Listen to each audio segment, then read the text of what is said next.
Good morning. This is Jason Dean coming live at you again for another Film Fanatic Bonanza here at Film Fanatic headquarters. It is Saturday about 10:34. Hope everyone's doing good. Hope everyone is continuing to watch tons of cool movies.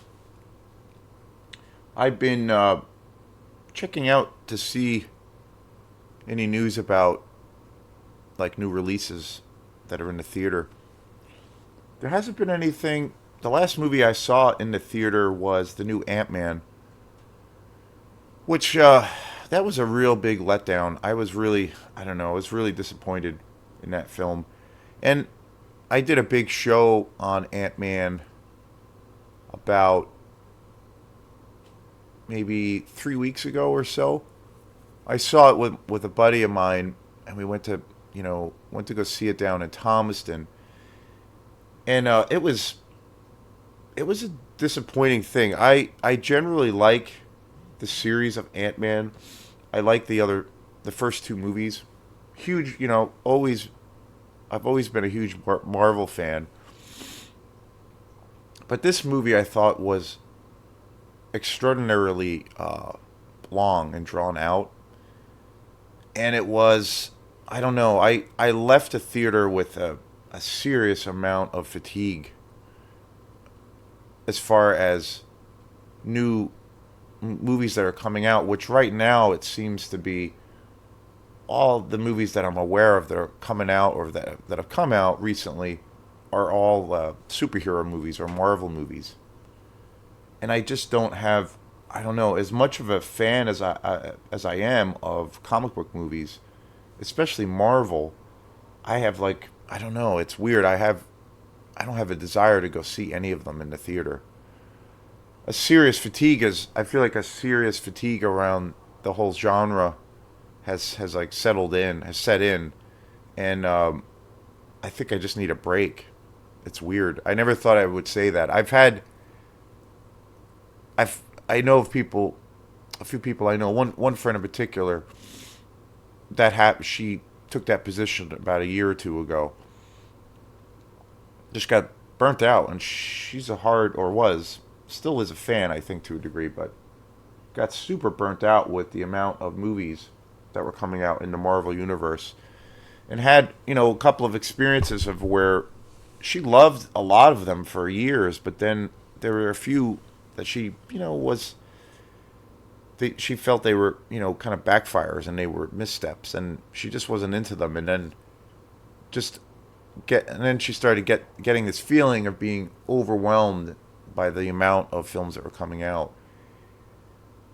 And I got that, or I get that, but I was still very much into Marvel. But I've noticed since Ant Man's come out and seeing it and how disappointing it was. I I'm in the same boat now. I'm just like not interested. So the movies that I'm aware of that are out are these newer Marvel movies. There's been, I don't know, the new Shazam is out. There's like one or two others that I think has come out since Ant Man, which is just insane. Just so many, and I just kind of reached a point where I'm just I think I need a break. So I don't know. So I've been, obviously I have tons of movies that I own that I've been rewatching. I'm gonna be going to my favorite store this weekend, probably today, Bull Moose Music, to get another batch of films.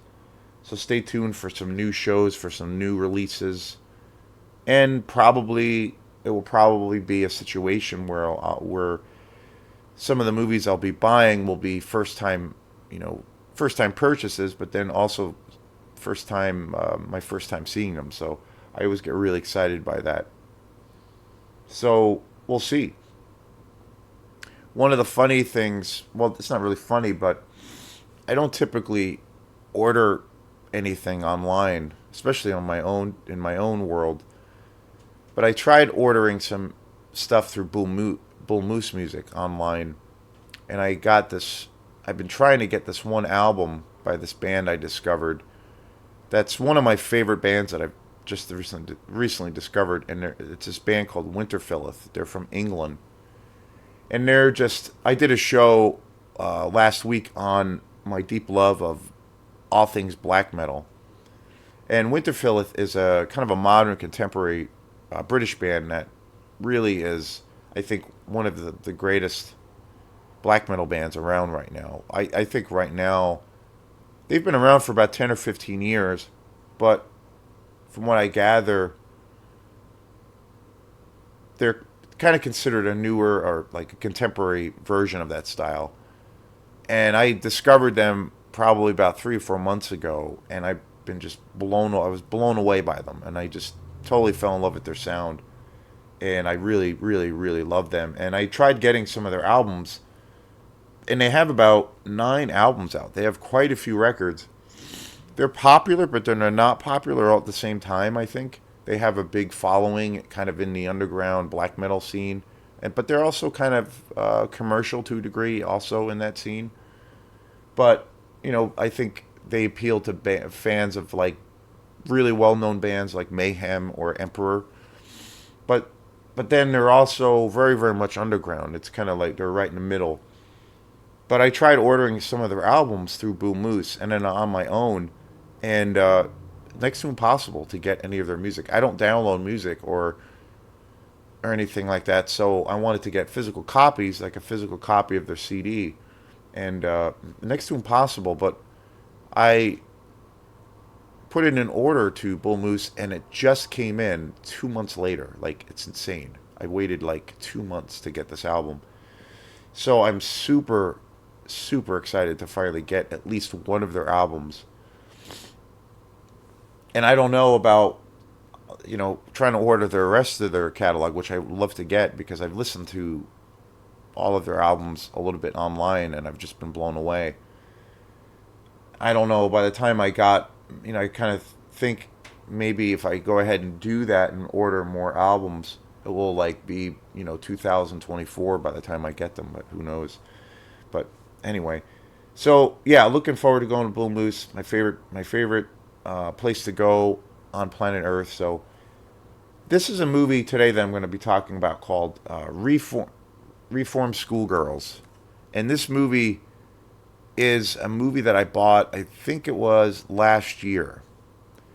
This was a first time viewing and a first time purchase. I had heard about this movie.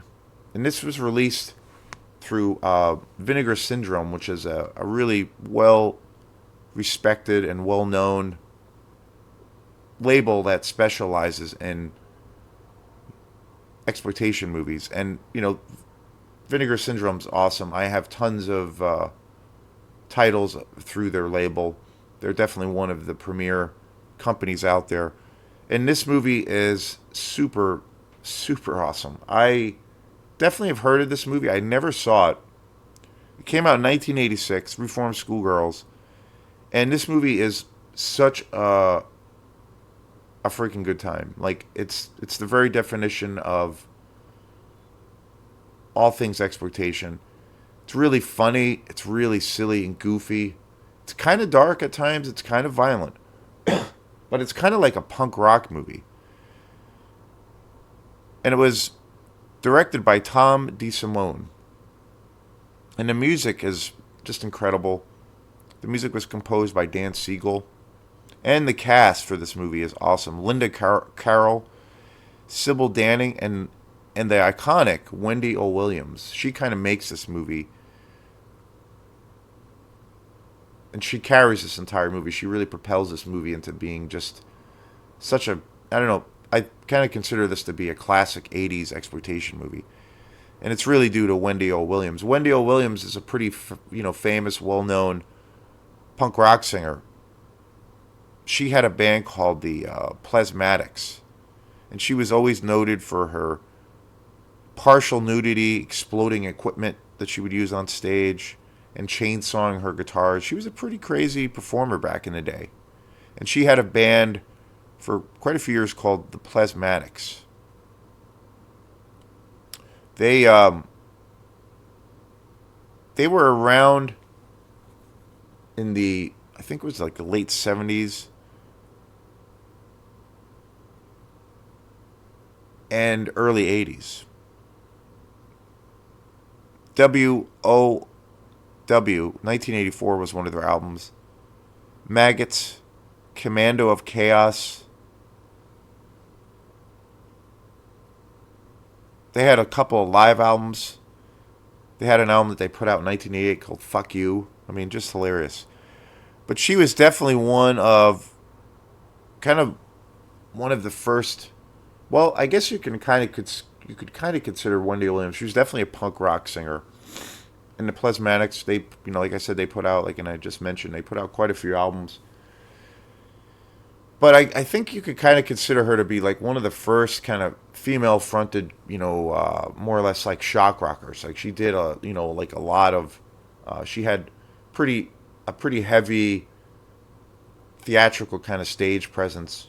She pushed the envelope, by bringing like live chainsaws on stage and destroying her equipment. But she was great. But she's the star of this movie, and she actually quite a few of her original songs are in this movie too. But she's pretty awesome. I don't know. Growing up, I was pretty familiar with Wendy O Williams. She was like in the like I said, the punk rock scene, but she made a pretty big name for herself because of her whole like kind of badass kind of thing. And she was also, I think, to a degree, one of the first kind of well known female groups and lead singers that really, especially at the time, was pretty male dominated. But she was, she really rose to the top, and she was one of the first kind of women to kind of assume or to kind of move into that area of power. And I don't know of her doing other films that I know of. I think she did star in the 80s. I think she did do a few other movies. She actually did. She was in a film called Bump and Grind, Eat the Rich. Yeah, so she did do a few movies. This is probably her most well-known film, or like leading role in a film. And this was directed, again, like I said, by Tom De Simone. And Tom De Simone was an American director, writer, producer, and editor. He did quite a few movies in the 70s and 80s. Best well known for directing films like Chatterbox, Hell Night, Concrete Jungle. He just turned 84 years old. That's wild. This package, too, is pretty awesome. There's so many great special features on it. There's so many great interviews. Some of the films that Tom De Simone did was Hell Night in 1981, Prison Girls. He definitely was like a primetime exploitation director in the 70s and 80s. Prison Girls, which came out in 72, which just looks amazing. Reform Schoolgirls, this came out in 1982. Angel 3. The Concrete Jungle, 82. The Terror in the Jungle in 1968. Wow, so his career goes back. The Green Girl in 2014. So he's made movies all the way up into the 2000-ish period. But again, this movie, super fun, super entertaining, pretty twisted. And it's, the story is basically about these suppressed women and girls in a reform school that basically rebel and take over, and just turn the tides around. And it's it's a total punk rock experience, obviously because Wendy O Williams is in the film. But it's such a tremendous movie. It's super fun, entertaining as all hell, like seriously. And I can't recommend this movie enough. The packaging is just fabulous. It's got the original artwork from the year this came out. Vinegar Syndrome does a great job with their packaging, and they also do. I have about maybe 5 or 6 other films through Vinegar Syndrome, and they do a really great job with giving you a great selection of special features on each of their discs. Like really cool artwork. Prices are pretty good.